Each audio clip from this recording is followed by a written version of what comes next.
Hi, my name is Gerhard Schwadner, and welcome to Selling Power TV. Today, with the great pleasure and privilege of speaking with Peter Ostrow. He is Vice President at Forrester, and he focuses on revenue enablement. Welcome, Peter. Thanks, Gerhard. Good to catch up again. Describe the tsunami of AI that's descending on the sales enablement community. Everything that we do every day with our little type forwards in all of the different apps that we use, whether it's the Office suite or online apps, it's been AI for quite a long time. The difference now is the shiny object moment because OpenAI has introduced all of us to this very different version through ChatGPT. In our space, Gerhard, it's been around for a while in its AI form. It's the ML component that's getting to be stronger and newer.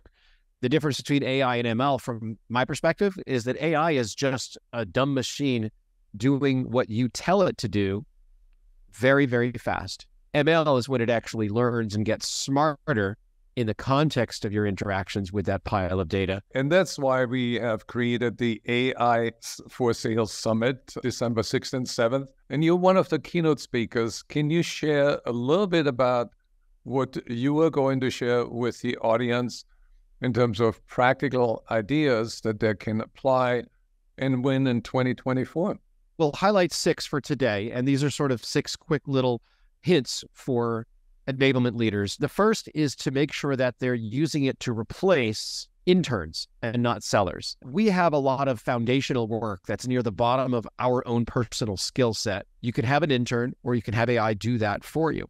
But it's that upper piece, the 20%, just to throw out a random number, of core competencies as a seller that I still bring to the table if I'm good at my job. Number 2 would be for enablement leaders to reverse the trend that we've been telling them about for quite a while, which is to take all of your technology and keep it to yourselves. Don't involve IT any more than you have to. Kind of going to do a bit of a reverse on that, because if you're not aware and cognizant and strong in understanding how your own personal enablement organizational data lake is built and managed and curated, you're going to lose. Number 3 is for the revenue enablement leaders out there to make sure that their skills are evolving. Number 4 would be to upskill everyone else. So if enablement is doing its job well as an agent of change, it's staying ahead of the curve and understanding what do our great sellers need to look like tomorrow? How different is that from what our great sellers look like today? And how can we make sure we get those folks there? The 5th out of these 6 is to, not literally, but figuratively, make sure that enablement is getting themselves a PhD in governance. And then the 6th and final point for enablement leaders that we'll talk about is something that I already mentioned, which is to not confuse AI and ML. It's just not that simple. And when any vendor comes to anybody who's a practitioner in the enablement space and says, our product has AI and ML, my suggestion politely is throw them out the door. There are 2 things that I'm missing here in this conversation. One is you talk about machine learning, you talk about ChatGPT, but the AI capabilities emerging that are really mind-blowing, like typing in a prompt and say, I would like to have a 2-minute video. I saw the one that you built. I saw it.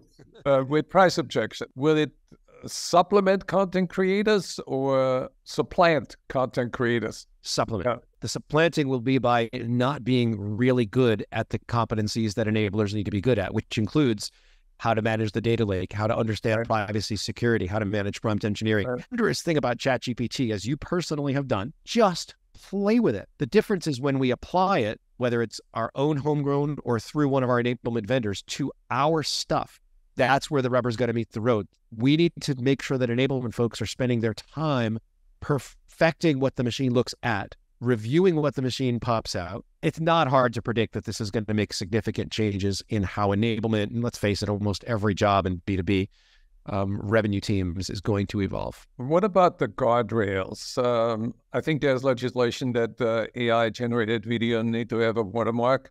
What about AI-generated blog posts? Should authors reveal that 80% of that was written by AI? Yes, everything that's AI produced should have a proper attribution. Every chart we published says, this is where the data came from. This is when we did the data research. This is the number of respondents. This is the question that we asked. Totally transparent. that's the way research is done when it's done well. What about if I go to 11labs.com and upload your voice that we just recorded in this video interview and make you say, hi, I'm Peter Ostrow, and I don't have a beard, and I never lie. I would like to see that. Absolutely. I want you to know that I recently did the 23andMe test, and I found that one of my distant ancestors invented the wheel. That's how I roll. Peter, I'm really amazed by how much research you have done into AI and the revenue enablement. And I'm very grateful that you have agreed to speak at our Sales 3.0 conference in December. And there's a link below where anybody can sign up and hear Peter Ostrow share his wisdom. Thank you, Peter.